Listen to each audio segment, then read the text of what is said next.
Assalamualaikum warahmatullahi wabarakatuh, teman-teman. Kembali lagi di video kacamata. Saat ini saya coba mereview buku yang menarik. Ya, sebetulnya semua buku menarik, tapi ini ada hal yang unik untuk dibahas. Apa hal uniknya? Jadi silahkan stay di video ini sampai habis.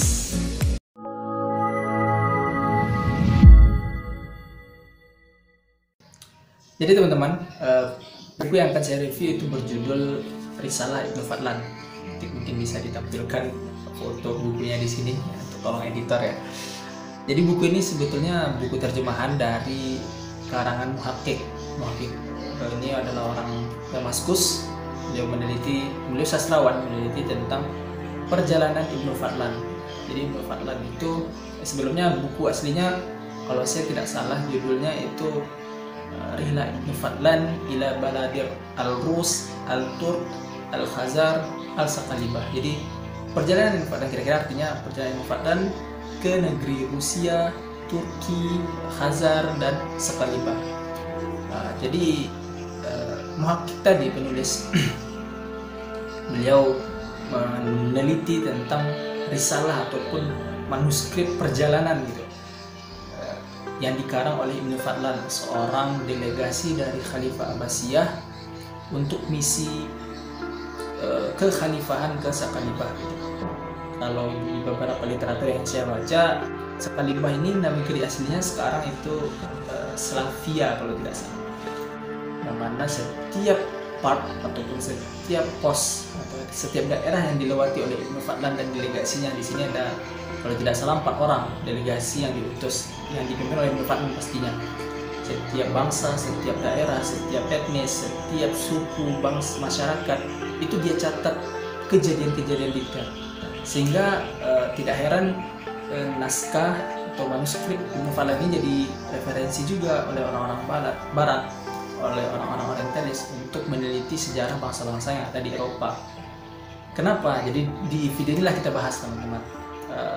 Mungkin akan ada 2 part ya kalau kita lihat, kalau terlalu panjang nanti gitu, karena bukunya 180-an halaman dan 80-nya, hampir setengahnya itu bercerita tentang bagaimana manuskrip ini dikumpulkan, bagaimana Syekh Muhakkik ini mengumpulkan, meneliti manuskrip yang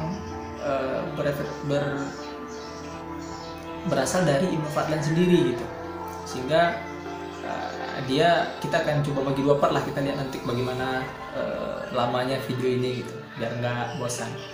Nah, jadi 80 halaman tentang itu, 80-nya lagi baru tentang isi dari risalah itu sendiri. Kenapa ini untuk dibahas? Karena menurut saya mengumpulkan risalah itu, bagaimana cerita Syekh Muhakkik di sini ya, yang 80 halaman di awal itu, mengumpulkan, mengkaji, itu sudah menarik. Belum lagi isinya, diisi nanti isi risalah Ibnu Fadlan itu sendiri itu bercerita tentang lebih menarik lagi bangsa-bangsa Eropa. Ada di sana tentang bangsa asli di Turki. Jadi Turki yang sekarang kita kenal daerahnya itu bangsa yang berasal dari daerah Turkmenistan, itu Rusia Selatan. Dan bagaimana mereka memang hebat berperang, bagaimana berpedang, berkuda, memanah, itu diceritakan oleh Ibnu Fadlan. Dan juga Ibnu Fadlan juga bertemu dengan orang-orang daerah yang kawasannya dingin gitu, sangat dingin.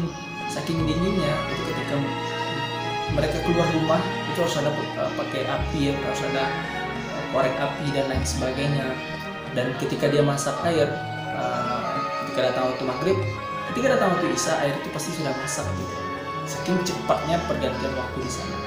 Dan selama 1 tahun penuh itu tidak musim dingin gitu, saking dinginnya daerah tersebut. Dan juga Ibnu Fadlan dan delegasinya bertemu dengan suatu daerah yang rajanya penyuka sesama jenis. Ada juga Ibnu Fadlan bertemu dengan daerah yang bangsanya itu ketika ada yang meninggal, mayatnya dibakar bersama istrinya, walaupun istrinya masih hidup, bersama harta-hartanya. Banyak hal-hal unik lain lagi.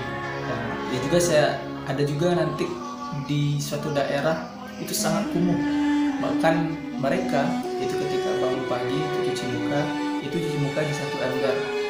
Jadi satu orang cuci muka, bersihkan hidung kotoran yang ada di dalamnya, bersihkan mulut kotoran yang ada di dalamnya. Bahkan narasi Ibnu Fadlan, mereka memuntahkan dahaknya, kemudian air yang sama itu juga digunakan oleh orang-orang lain yang ada di daerah tersebut. Mungkin bisa bayangkan betapa kumuhnya bangsa tersebut. Dan juga di bangsa-bangsa Eropa itu Ibnu Fadlan juga menceritakan bagaimana ada suatu bangsa yang tidak malu, memperlihatkan kemaluan istrinya bahkan gitu, dan berhubungan di dalam satu tenda yang isinya beberapa keluarga gitu, yang berhubungan saja, dan itu dilihat oleh keluarga-keluarga yang lain, bahkan berhubungan di tepi jalan, di sungai dan lain sebagainya dengan tanpa ada rasa malu.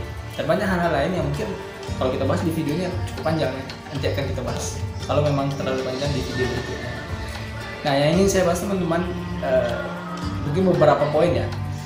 Pertama, mengapa menarik untuk dibahas, karena buku ini Syekh Muhakkik itu secara jujur menceritakan bahwa dia terinspirasi dari gurunya yang memperlihatkan majalah koran dari majalah berita dari Hungaria, mana pada saat itu ada satu part di bagian majalah itu tentang risalah Ibnu Fadlan. Nah, dan ternyata pada saat itu sudah banyak orientalis meneliti tentang risalah Ibnu Fadlan sendiri, sehingga akhirnya terbitlah suatu karangan bukan dari analisis Islam, bukan dari analisis fikih, akidah, dan bahkan analisis bahasa Arab. Karangan itu hasil dari analisis ataupun bahkan imajinasi dari orientalis tersebut. Nah, kalau saya tidak salah ada film yang bercerita tentang Ibnu Fadlan itu sendiri, judulnya 13 Warriors. Silakan mungkin teman-teman cari, itu karangan Hollywood hasil dari peneliti orientalis tadi.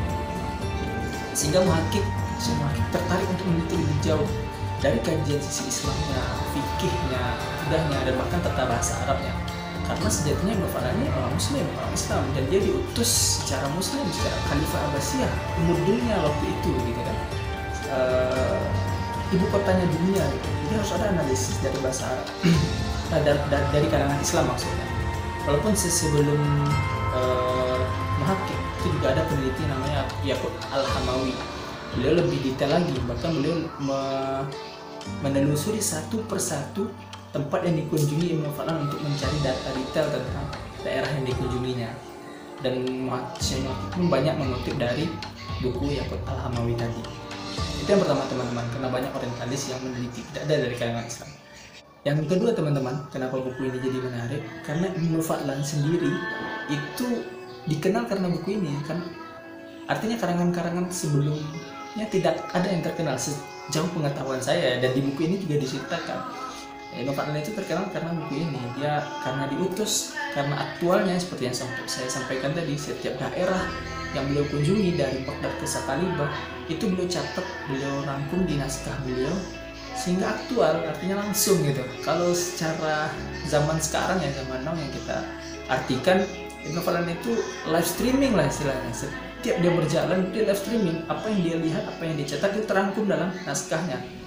Begitu kira-kira teman-teman. Aktualnya beliau menceritakan perjalanan beliau. Kurang lebih ya sama dengan Ibnu Battutah ya. Beliau menceritakan kisah perjalanan beliau, namun Ibnu Battutah menjelaskannya setelah perjalanan. Dan Ibnu Fadlan itu saat perjalanan, sehingga lebih aktual, lebih kredibel lah data yang dia dapatkan, teman-teman. Bisa jadi kalau ketika sesudah perjalanan mungkin ada yang lupa, ada yang tertinggal. Ini beliau catat seluruhnya sehingga detail, dan banyak kejadian unik. Yang ketiga teman-teman, naskah Ibnu Fadlan ini tidak hanya menceritakan geografi seperti yang saya sampaikan tadi. Dia tidak hanya menceritakan di sini musim dingin selalu 1 tahun, di sini ada musim panas, ada sungai dan lain sebagainya. Beliau juga lebih detail menceritakan tentang etnografi, bagaimana perilaku, kebiasaan masyarakat yang dia kunjungi. Bahkan beliau di satu daerah pernah bertemu dengan raja yang penyuka sesama jenis gitu dan lain sebagainya. Dan terakhir teman-teman, utusan ini bukan sembarang utusan.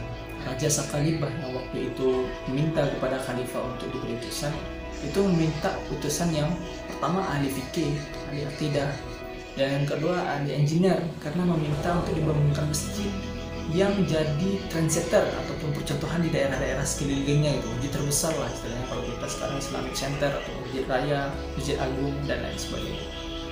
Dan yang ketiga, beliau juga minta dibangunkan benteng untuk melindungi dari musuh-musuh Sakalibah itu sendiri.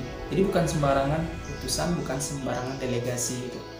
Jadi sekurangnya ada 3, dan di sana ketika di buku ini juga disampaikan ketika sampai di sana Ibnu Fadlan juga mengajar gitu, membuka daurah, membuka kursus-kursus Islami gitu, sembari membangun masjid dan membangun benteng dan lain sebagainya.